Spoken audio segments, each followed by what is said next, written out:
अस्पताल में सुविधाओं की कमी से मरीज हो रहे परेशान। आप विधायक ने हॉस्पिटल का किया निरीक्षण। दलालों द्वारा मरीजों से पैसे लेकर किया जा रहा है इलाज।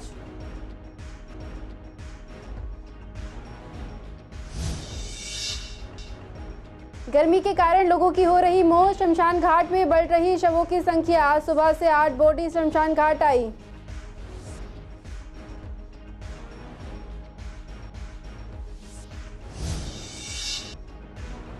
कारोबार पर भी गर्मी का पड़ रहा असर। व्यापारियों का कहना है आधी हुई सेल। गर्मी के कारण घर से नहीं निकल रहे लोग।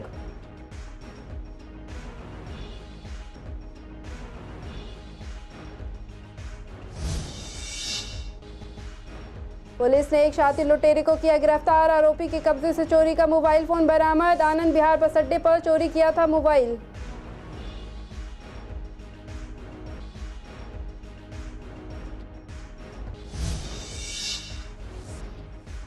बीजेपी संतुष्ट नहीं है प्रॉपर्टी टैक्स में 10% की छूट से। 30 जून तक टैक्स जमा कराने पर ही मिलेगी छूट। शनिवार को भी खुले रहेंगे प्रॉपर्टी टैक्स विभाग के ऑफिस।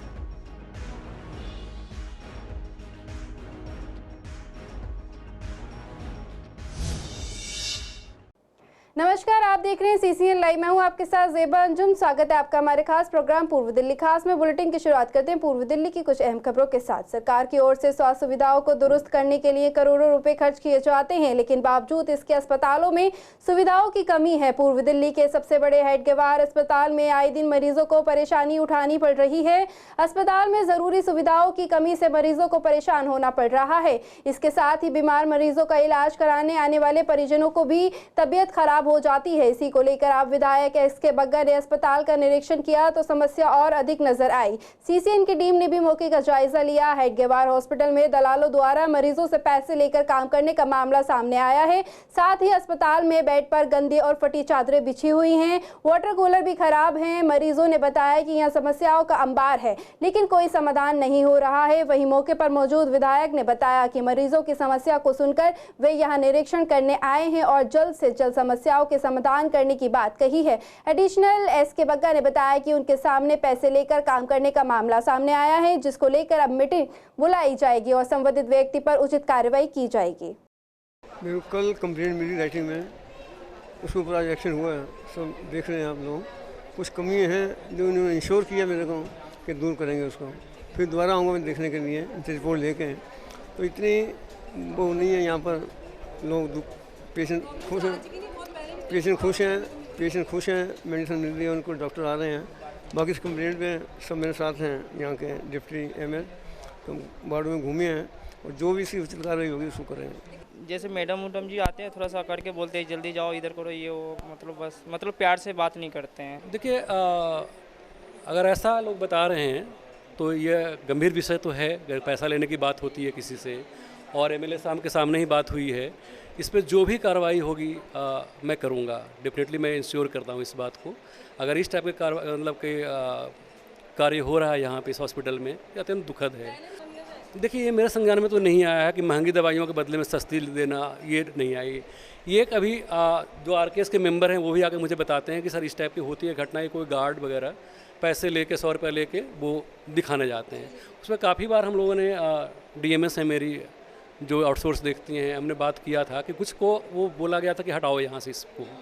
बाकी मैं आरकेएस के मेंबर से भी रिक्वेस्ट करता हूँ कि वो इस चीज़ों को एक्टिवली पार्टिसिपेट करें इसमें और उसको मेरे संज्ञान तक लाएं। ऐसे आदमियों को पर एक्शन होगा और उसको हटाया जाएंगे। ऐसा कुछ नहीं है। एक्चुअली में हमारे यहाँ रेडियोलॉजिस्ट एक ही हैं जो 3 दिन यहाँ आते हैं और 3 दिन एलबीएस में आते हैं, तो उसके रिगार्डिंग थोड़ी डेट बढ़ जाती है। पर ऐसा नहीं है कि बाहर ही भेजा जाए।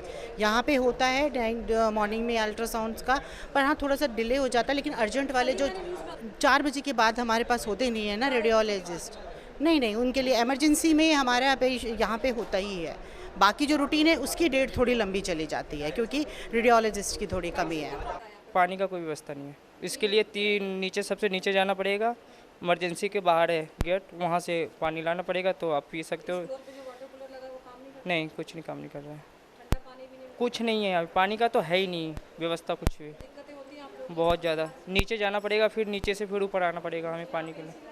कुछ नहीं, पंखा के लिए हम लोग कंप्लेंट कर चुके हैं लेकिन कोई मतलब ये सही नहीं है। यहाँ पे पानी तो बिल्कुल भी नहीं है और गर्मी बहुत है, ये पंखे भी ऐसे गर्म हवा फेंक रहे हैं कि मरीज लगता है कि कुछ है ही नहीं, कोई ऐसी व्यवस्था नहीं है, बस फ़ैन की व्यवस्था है, लेकिन वो भी बहुत गर्म हवा दे रहे हैं।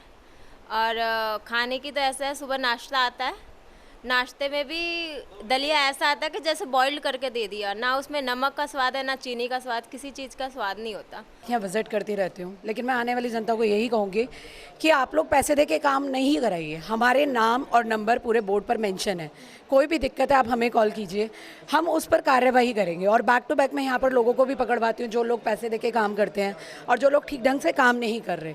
डॉक्टर के साथ भी हम पूरा कोऑपरेट करते हैं कि उनके भी कोई इश्यूज़ है तो हम उनके साथ सपोर्ट में रहते हैं, अगर पेशेंट्स को कोई इश्यूज़ है हम उनके साथ सपोर्ट में रहते हैं। और बैक टू बैक हम यही कहेंगे, सारे मिलकर पूरी जनता को भी यही कहूँगी कि पैसे दे के काम ना कराओ, जो इश्यूज़ है हमसे कॉन्टैक्ट कीजिए। मैडम विधायक जी के कार्यालय में समस्या लेके आई थी, कुछ इश्यूज थे इनके, कुछ पैसे दे के बात हो रही थी या बेडशीट फटी हुई थी, तो विधायक जी ने तुरंत उसको संज्ञान में लेके आज का राउंड रखा यहाँ पर। और राउंड लेने के बाद जो समस्याएं थी उसको बहुत जल्दी यहाँ से क्लियर कर दिया जाएगा। देखिए पेशेंट से कुछ कंप्लेंट थी, हमें यहाँ पर कुछ पानी का इशू था, कुछ मशीन ख़राब थी और कुछ वॉशरूम को लेकर कुछ इश्यूज़ थे यहाँ पर, तो वो क्लियर कर दिए गए हैं। अभी जो मशीन थी वो ठीक हो गई है और जो भी इश्यूज़ हैं वो भी बहुत जल्दी विधायक जी ने कहा है कि बहुत जल्दी ठीक कर दी जाए। मैडम मैं यहाँ 3 दिन से आ रही हूँ, मेरा खुद का पेशेंट एडमिट है, यहाँ पंखे काम नहीं कर रहे, एसी काम नहीं कर रहा, यहाँ पे पैसे लेके काम हो रहे हैं लोगों के, दवाइयाँ पूरी नहीं मिल रही है और चादरें फटी हुई देते हैं। और सिस्टर कहती है जी चादर अपने यहाँ बिछा लो और यहाँ ये मैली चादर है वहाँ पे डाल के आओ। मैडम वो मैं एसके बग्गा जी के पास मैं 3 दिन से रोज़ उनको वो इन्फॉर्म कर रही थी, आज उन्होंने सिर्फ इन्फॉर्म करके यहाँ पे आए। मैं उनसे यही कह रही थी आप यहाँ पे इन्फॉर्म करके नहीं आओ, तो उनको अब सारी यहाँ पे पता लग जाती है यहाँ क्या काम हो रहा है क्या नहीं हो रहा। सबसे बड़ी गार्ड यहाँ पर नहीं सुनते, गार्ड तो पैसे लेते हैं काम करते हैं, ये ओपन चल रहा है। और मैंने कई बार डॉक्टर को कंप्लेंट करी है, डॉक्टर ने इस पर एक्शन लिया भी है, लेकिन वो कभी अगर हम नहीं सुधरेंगे वो सुधरते ही नहीं। होना चाहिए बिल्कुल काम होना, जनता को बिल्कुल आराम से। जनता किस लिए आती है, जो बीमार हो तो बेचारा किस लिए आता है, अब उसको यहीं अगर दिक्कत झेलनी तो क्या फायदा, आधा बीमार वो सारा बीमार और हो जाता है, ना उसको रहने ना जाने का कुछ सिस्टम ही नहीं है। गर्मी की वजह से पूर्वी दिल्ली के कई इलाकों में शमशान घाट में शवों की संख्या में तेजी देखने को मिल रही है। पिछले कुछ सालों से जून के महीने में शमशान घाट में शवों की संख्या में वृद्धि दर्ज की जा रही थी। इसी को लेकर हमने गीता कॉलोनी शमशान घाट में संजय शर्मा से बात की, तो उनका कहना था कि पिछले कुछ दिनों में शमशान घाट में शवों की संख्या बढ़ी है, जो औसतन 8 से 10 पहुंच रही है। पहले ये संख्या बता दें कि 5 से 6 के आसपास रह जाती थी। साथ ही उन्होंने ये भी बताया कि आज सुबह से 8 बॉडी शमशान घाट में आई हैं। पिछले कई दिनों से भीषण गर्मी का सामना लोगों को करना पड़ रहा है, जिसके चलते जनजीवन पूरी तरह से अस्त व्यस्त हो गया है। भीषण गर्मी के चलते बाजारों में भी दिन भर सन्नाटा पसरा रहता है, जिससे दुकानदारों के व्यापार पे भी असर देखने को मिल रहा है। इसी को लेकर हमारी संवाददाता ने कृष्णानगर मार्केट का जायजा लिया, तो दुकानदारों ने बताया कि इस समय गर्मी के कारण काम बिल्कुल ना के बराबर है। ग्राहक शाम 5 बजे के बाद आते हैं और 9 बजे तक दुकानों को बढ़ा दिया जाता है। ऐसे में सेल आधी से कम हो गई है, जिसकी वजह से व्यापार भी मंदा हो गया है। वहीं दुकानदारों का मानना है कि अब बरसात के बाद ही थोड़ी उम्मीद है कि ग्राहक घरों से बाहर निकलेंगे। बहुत भयंकर गंभीर असर पड़ रहा है, इतनी भयंकर गर्मी पड़ रही है, प्रकोप है ऊपर वाले का, और हम दुकानदार बहुत त्रस्त हो रहे हैं। और दुकानदार तो हमेशा त्रस्त होता है, अत्यधिक गर्मी पड़ जाती है तो परेशान है, अत्यधिक बरसात हो जाती है तो परेशान है, अत्यधिक सर्दी बढ़ जाती है तो परेशान होता है। मैम आप एक बात देखिए ना, इतनी गर्मी में कोई भी नहीं निकल रहा। आज आप आंकड़े देखो, 100 से ऊपर मृत्यु हो चुकी है दिल्ली के अंदर, तो कोई भी लेडीज़ निकलने को तैयार नहीं होती है। हम लोग खुद नहीं निकलते हैं। शाम को 6 बजे कुछ कस्टमर निकलना शुरू होता है और 8:30 बजे तक निबट जाता है। 2-2.5 घंटे में क्या दुकानदारी होगी। बहुत भयंकर परेशान हो रहे हैं, गर्मी इतनी ज़्यादा है, AC काम नहीं कर रहे हैं। आपने देखा होगा इन दिनों में कितनी जगह आग लग चुकी है AC की वजह से। मैं तो आपके चैनल के माध्यम से ये भी कहना चाहूँगा, जिन जिन लोगों ने AC लगा रखे हैं वो अपने AC को टाइम टू टाइम सर्विस करवाते रहें, उसको देखते रहें। 24 डिग्री से ज़्यादा ऊपर ना चलाएं, उससे बिजली भी बचेगी और हमारी सेफ्टी भी होगी। मैम मार्केट में सिर्फ शाम का काम रह गया। सारा दिन बैठे बैठे हम गर्मी को ही सेकते रहते हैं और कुछ नहीं करते। शाम को 6 साढ़े 6 बजे से 9 बजे तक का काम है बस। टाइमिंग बढ़ाने से क्या होगा, टाइमिंग तो फिर वही है ना, सब अपने भी घर भी देखना है, बाकी सब कुछ भी देखना है, खाली ये बिजनेस के साथ साथ बस इतना ही। काम तो बिल्कुल डाउन है सारी मार्केट का। अब जैसे गर्मी थोड़ी रिलीव होगी तभी कुछ उम्मीद की जा सकती है, नहीं तो सब दुकानदारों का यही हाल है। वेट कर रहे हैं बारिश हो जाए, थोड़ा मौसम अच्छा होगा तभी आप भी निकलेंगे, कस्टमर निकलेगा तभी दुकानदार को फ़ायदा है। सेल तो आधी से भी कम हो गई है सबकी। दिक्कतें तो यही हैं कि मेन दुकानदार तो कस्टमर पे डिपेंड है। देखिए आज 40-42 टेम्परेचर तो नॉर्मल सुबह ही हो जाता है 10 साढ़े 10 बजे, और हीट वेव इतनी चल रही है। अब कस्टमर कोशिश करता है कि कम से कम निकले, बहुत जिसको इमरजेंसी है वही निकलता है, नहीं तो नॉर्मल शॉपिंग करने के लिए मार्केट खाली रहती है, वीकेंड पे भी खाली रहती हैं। तो ये कोई टाइमिंग बढ़ाने की ऐसा कुछ है नहीं, 9:30 मैक्सिमम 10 बजे तक मार्केट बंद हो जाती है। बढ़ाने का तो ऐसा कुछ है नहीं कि स्टाफ को भी तो देखो ज़्यादा लेट नहीं कर सकता, गर्मी उनके लिए भी। हाँ, आनंद विहार पुलिस ने एक शातिर लुटेरे को गिरफ्तार किया है। पुलिस ने जानकारी देते हुए बताया है कि उन्हें एक पीसीआर कॉल प्राप्त हुई थी, जिसमें शिकायतकर्ता ने बताया था कि वह गाजीपुर पेपर मार्केट में क्राफ्ट वर्क कंपनी में प्लम्बर का काम करता है और वे अपने गांव से बस से आईएसबीटी आनंद विहार दिल्ली लौटा था। सुबह करीब 5 बजे के आसपास आईएसबीटी आनंद विहार में काउंटर नंबर 102 के पास एक लड़का उसकी जेब से उसका मोबाइल फोन निकालने की कोशिश कर रहा था। शिकायतकर्ता ने उसे मौके से पकड़ लिया और पुलिस को पीसीआर कॉल की। पीसीआर कॉल मिलने पर हेड कांस्टेबल धर्मेंद्र सिंह तुरंत मौके पर पहुंचे और आरोपी को गिरफ्तार कर लिया गया। तलाशी के दौरान आरोपी के कब्जे से शिकायतकर्ता का चोरी हुआ मोबाइल फोन बरामद किया गया है। साथ ही पुलिस मामले में आगे की कार्यवाही कर रही है। एमसीडी ने सभी प्रॉपर्टी मालिकों के अलावा खाली भूमि और भवनों के कब्जा अधिकारियों से अपील की है कि उन्हें 30 जून 2024 से पहले वित्तीय वर्ष 2024-25 के लिए अपने बकाया प्रॉपर्टी टैक्स का एक मुश्त भुगतान करने पर ही 10% की छूट मिलेगी। सभी संपत्ति करदाता दिल्ली नगर निगम की वेबसाइट पर लॉगिन कर अपना बकाया प्रॉपर्टी टैक्स जमा कर सकते हैं। एमसीडी ने इसके लिए व्यापक इंतजाम भी किए हैं। लोगों को प्रॉपर्टी टैक्स के भुगतान में सुविधा प्रदान करने के लिए प्रॉपर्टी टैक्स डिपार्टमेंट के ऑफिस 30 जून 2024 तक शनिवार को भी खुले रहेंगे। इसी को लेकर सीसीएन संवाददाता ने बीजेपी पार्षद पंकज लूथरा से बात की तो उनका कहना था कि जब से निगम में आम आदमी पार्टी की सरकार आई है तब से उल्टे सीधे फैसले लिए जा रहे हैं। पहले बीजेपी की जब सरकार थी तो वे ज्यादा छूट देती थी, अब बस 10% की छूट दी जा रही है जो जनता के लिए लाभदायक नहीं है, उन्हें ज्यादा छूट देनी चाहिए थी। वहीं उन्होंने आगे बताया कि जनता से अपील भी की है कि सरकार टैक्स के पैसे से ही चलती है, जिसने भी टैक्स जमा नहीं करा है वे टैक्स जमा कर दे। देखिए, अजब अजब खेल इस सरकार के निकल के आते हैं। नहीं तो हमेशा जो भी सरकार इससे पहले आई निगम में वो जनता को रिलीफ देने के लिए आई, जनता को लूटने के लिए नहीं आई। हमेशा हमारी 15 साल एमसीडी में सरकार है बीजेपी की, उन्होंने हमेशा रिलीफ दिया कि किसी प्रकार पब्लिक को भी दिक्कत ना हो और हमारे टैक्स भी ज़्यादा से ज़्यादा मिल जाए। तो हम नई नई स्कीमें निकाला करते थे, लेकिन इस निकम्मी सरकार ने सिर्फ इस बार 10% की छूट निकाली है। कोई ब्याज नहीं, कोई पेनल्टी माफ़ नहीं, कुछ नहीं। इनका धंधा सिर्फ लोगों से पैसे ऐंठना है। पैसे ऐंठ के पैसे टैक्स के पैसों से चलता है, लेकिन ये नहीं कि पब्लिक को निचोड़ लो। हमें पब्लिक को निचोड़ने के लिए यहाँ पर नहीं बिठाया है। और एक एक नए नए काम किए जा रहे हैं। हाउस टैक्स के नोटिस दिए जा रहे हैं, 15-15 लाख 20-20 लाख के नोटिस दिए जा रहे हैं। फिर सेटिंग करके 50,000 लाख रुपए लेके उन्हीं नोटिस को 15-15 20-20 लाख को 2-2 लाख रुपए में ख़त्म किया जा रहा है। तो ये धंधा इस निकम्मी सरकार में, आप पार्टी की सरकार में है। तो मेरी तो ये विनती है कमिश्नर साहब से, कमिश्नर साहब इस ऐसे कामों पे उचित कार्रवाई की जाए। देखिए, जिन जिन लोगों ने टैक्स नहीं भरा है, मेरी उनसे विनती है कि 30 तारीख से पहले 10% की छूट मिल रही है, उसमें अपना टैक्स जमा कराएं। और ताकि गवर्नमेंट के जो रुके हुए काम है आपके टैक्स से ही होना है। हमें कोई अपनी जेब से तो पैसे देने नहीं होते कि नेताओं ने, तो आपके टैक्स का पैसा आपके ऊपर लग जाए और क्षेत्रीय काम हो सकें, इसलिए हम टैक्स न लेते हैं। पूर्वी जिले के स्पेशल स्टाफ टीम ने एक शातिर स्नैचर को गिरफ्तार किया है। आरोपी के कब्जे से 2 चोरी के मोबाइल फोन और 1 चोरी की मोटरसाइकिल बरामद की है। पूर्वी जिले के डीसीपी अपूर्वा गुप्ता ने जानकारी देते हुए बताया है कि गिरफ्तार आरोपी की पहचान ब्रह्मापुरी निवासी सूरज के तौर पर हुई है। डीसीपी ने आगे बताया कि स्पेशल स्टाफ को गुप्त सूचना मिली थी कि स्नैचर अपने साथियों के साथ मिलने एलबीएस अस्पताल कल्याणपुरी आएगा। सूचना के आधार पर स्पेशल स्टाफ टीम ने एलबीएस अस्पताल कल्याणपुरी के पास जाल बिछाया और रात करीब 8:30 बजे के आसपास एक व्यक्ति काले रंग की हीरो होंडा स्प्लेंडर मोटरसाइकिल पर एलबीएस अस्पताल के नजदीक हनुमान मंदिर के पास आया और किसी का इंतजार कर रहा था। मुखबिर ने युवक की पहचान की और पुलिस ने आरोपी सूरज को मौके से पकड़ लिया। उसके पास से एक मोटरसाइकिल और 2 मोबाइल फोन बरामद किए गए हैं।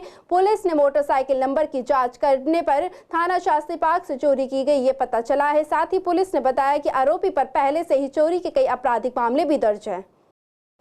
पूर्वी दिल्ली के कई इलाकों में सरकार ने कई साल पहले फुटओवर ब्रिज बनाए थे ताकि सभी के लिए सड़क पार करना सुरक्षित और आसान हो सके और सड़क दुर्घटना की समस्याओं से निजात मिल सके।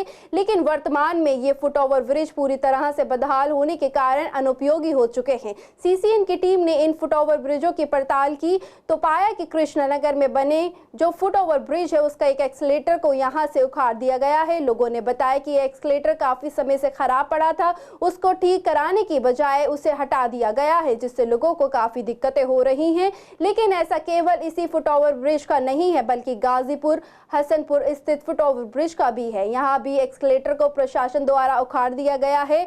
लोगों का कहना है कि पहले ही फुटओवर ब्रिज का इस्तेमाल कम होता है, अब लोग इस फुटओवर ब्रिज को सीढ़ियों से पार करने की बजाय बीच रोड से पार करते हैं, जो कि हादसों को दावत देता है। एक्सीलेटर लगा था, यूं करके पहुंच जाते थे। और भी 1 साल हो गया है तो संभलवाना चाहिए था, और संभालने वाले उखाड़ के ले गए। हाँ, दिक्कत हो रही, पब्लिक परेशान हो रही, सड़क पार कर रही है, बीच में से जाते हैं और कहाँ से जाएंगे। बहुत ज़्यादा करते हैं। हाँ, ज़्यादा कोई जल्दी इमरजेंसी बस पकड़ना है तो इधर से जाए। यही लगा था, ब्रिज था, चढ़ने उतरने का लिफ्ट था ये, तो ले गए निकाल के। नहीं वो ही ले गए, इनके कर्मचारी जो भी होते हैं यही ले गए, कह रहे हैं हमें जमा करना है, सारा खोल खाल के ले गए। बंदी था वो, मतलब धीरे धीरे गार्ड वगैरह चले गए तो सारा सामान हट गया, तो इसलिए वो जमा कर लिया, ले जाके रोजीना चोरी करके ले जाते थे। सड़क पार करते समय होने वाले हादसों को रोक लगाने के लिए सरकार ने जगह जगह फुटओवर का निर्माण किया था ताकि लोग इन फुटओवर का इस्तेमाल कर सकें और जो सड़क हादसे होते हैं उन पर रोक लगाई जा सके।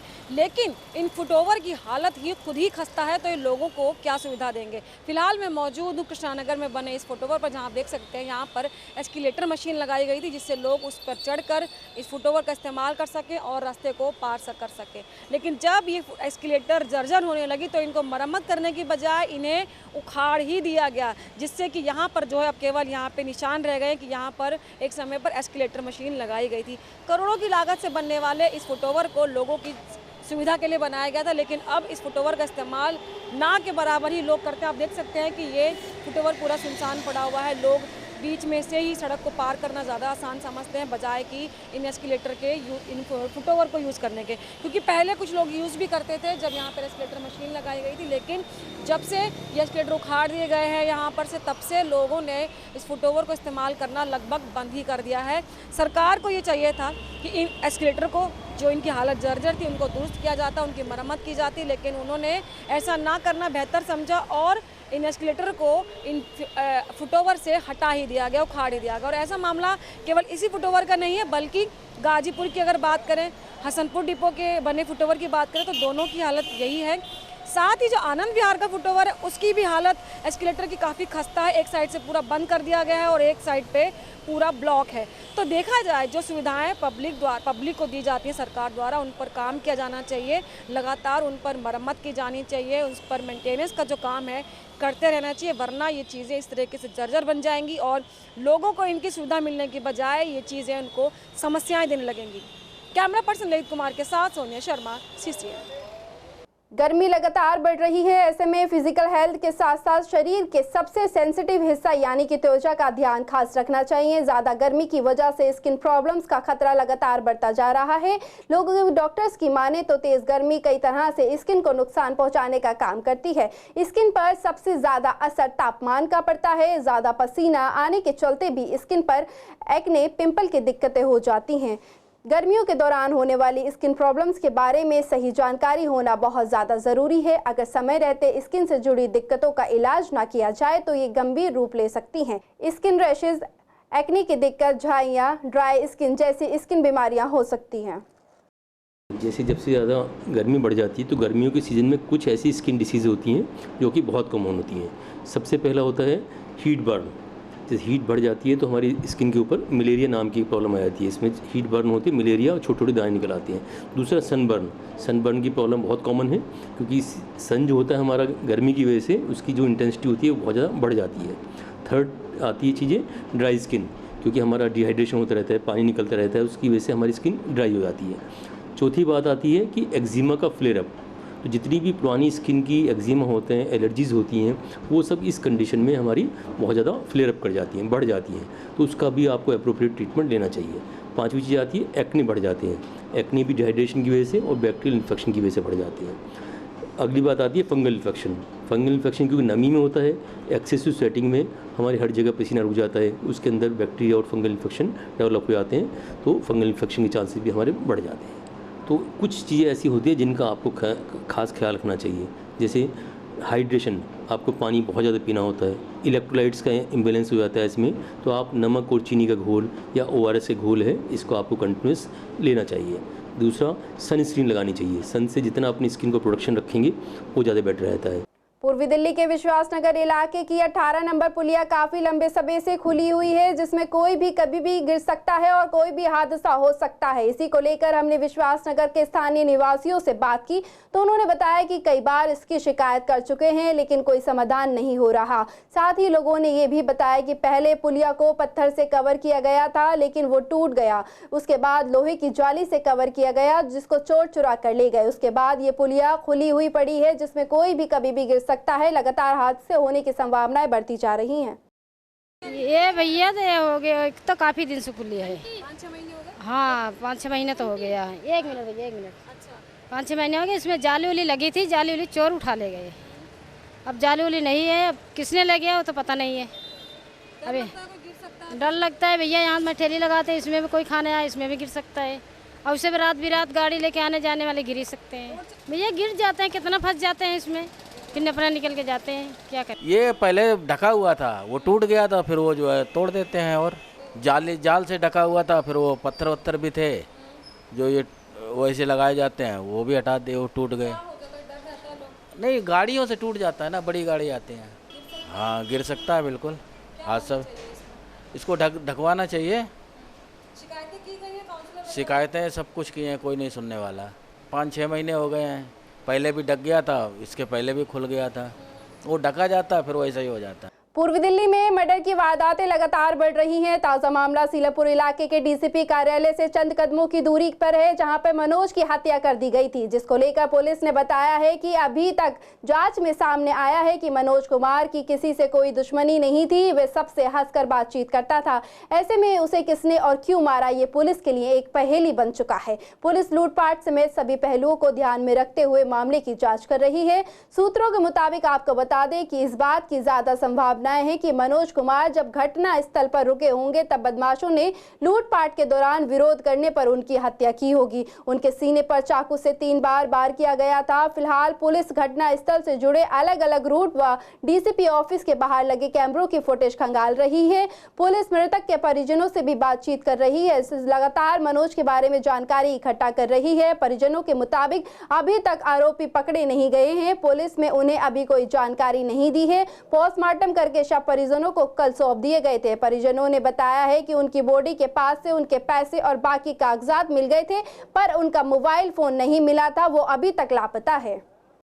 पापा कल रात से फ़ोन नहीं आ रहा था उनका, स्विच ऑफ आ रहा था। फिर 12 बजे करीब पुलिस का फ़ोन आया, उन्होंने बताया था आपके पति को कि पापा को किसी ने वो मार दिया चाकू।